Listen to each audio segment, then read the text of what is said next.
Hello, salut. Je fais une petite vidéo pour faire récapituler un peu ce dont on a parlé dans le live parce que faute d'espace, j'ai pas pu enregistrer le live et oui, je sais, je vais essayer d'arranger ce problème.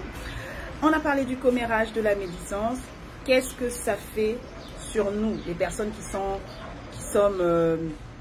à la base, nous qui parlons en mal des autres, nous qui parlons des détails de la vie privée des autres en leur absence, nous qui répondons des rumeurs sur les autres. Et oui, si tu as entendu quelque chose, que tu n'as pas la preuve, que tu n'étais pas là, c'est une rumeur parce que tu ne sais pas vraiment si c'est vrai. Qu'est-ce que ça fait de mal dans nos vies? On parle toujours du mal que ça fait aux autres, mais on parle très rarement du mal que ça nous fait à nous. Premièrement, je voudrais quand même, à notre défense, nous qui de temps en temps nous adonnons à ces sports, médisance et colportage et commérage, c'est que des fois on est entraîné par les autres. Pourquoi? Juste parce que on est frustré par la même personne, par les mêmes choses, ou parce que on se laisse emporter, on réfléchit pas avant de parler, ou encore parce que, moi ça m'arrive souvent, parce qu'on est gêné, on ne veut pas laisser la personne, surtout si on est qu'à deux, on ne veut pas laisser la personne en face de nous parler seule. On est là. Et peut-être la dernière chose aussi, c'est qu'on ne veut pas être considéré par le groupe qui parle comme la traîtresse qui ira vendre le groupe aux concernés. Mais dans tous les cas, on n'a pas raison et on ne devrait pas s'adonner ni à la médisance, ni au colportage, ni au commérage. Alors, quelles sont les conséquences négatives dans notre vie?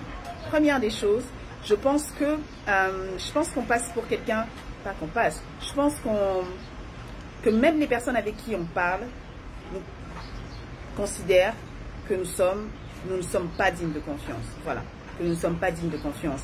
La logique, c'est ceci. Si tu parles avec X de Y, en l'absence de Y, quand X ne sera pas là, tu parleras de lui avec Y ou une autre personne. Tu parles de Mila en présence de Georges, pendant que Mila n'est pas là. Le jour où Georges ne sera pas là, je sais que tu parleras de Georges en présence de Mila ou de Annie ou de Bakary.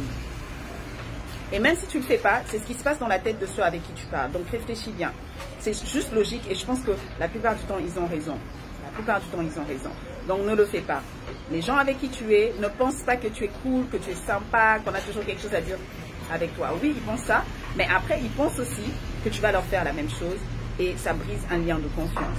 Deuxième des choses, tu passes pour quelqu'un de moins responsable.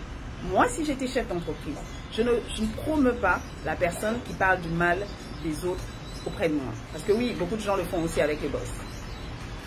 Ne me demandez pas pourquoi, je trouve ça vraiment, mais bon. Parce que si tu n'as pas le meilleur intérêt de tes collègues dans ton cœur, pourquoi tu veux que tu sois promu? Pourquoi tu veux que tu sois promu? Parce que tu n'as même pas le meilleur intérêt de tes collègues dans ton cœur, donc tu ne vas même pas travailler pour leur bien, tu ne vas pas les guider pour leur bien, et si tu ne les guides pas pour leur bien, tu ne les guides pas pour le bien du département, et encore moins de l'entreprise. Voilà, tu n'es pas quelqu'un de positif, tu n'es pas quelqu'un d'aimant, c'est pas vraiment l'amour, mais c'est la bienveillance, et tu n'es pas quelqu'un que l'on peut promouvoir à mon avis. Troisième des choses, c'est que ça brise aussi la relation avec la personne de qui tu parles. D'abord, si elle ne la prend pas, toi tu le sais, ton cœur le sait, et tu sais que tu te sens coupable, et ça ne sera pas la même chose, vos relations. Et en plus, si par malheur la personne venait à l'apprendre, elle n'aura plus du tout la même confiance en toi, ni en moi. Et même si elle ne le fait pas voir, elle sait. Et c'est un peu triste, parce qu'imagine si elle a besoin de conseils, si elle se sent vraiment down, et qu'elle a besoin de conseils, qu'elle a besoin juste de réconfort, elle ne peut même pas se confier à toi, parce que tu n'es pas digne de confiance à ses yeux. Donc je pense qu'il faut arrêter. Et ce que je disais, c'est que l'une des astuces, c'est qu'il faut réfléchir à ce qu'on dit. On me disait quand j'étais enfant, et rappelez-moi si c'est un dicton congolais ou d'un autre pays africain, ou si c'est dans un livre, on a deux oreilles et une bouche, c'est pour écouter beaucoup et parler peu. Tu peux écouter ce que tu veux, filtre, réfléchis avant de parler. Et si ce que tu as à dire n'est pas gentil, n'est pas prouvé, et que tu ne le dirais pas en la présence de la personne, ne le disons juste pas. C'est tout.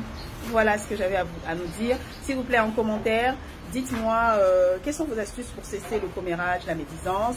Et dites-moi aussi vos expériences sur ça, sur le commérage, la médisance. Est-ce que ça vous a explosé une fois à la figure, ou est-ce que vous avez été déçu une fois que vous avez entendu que quelqu'un a dit du mal de vous?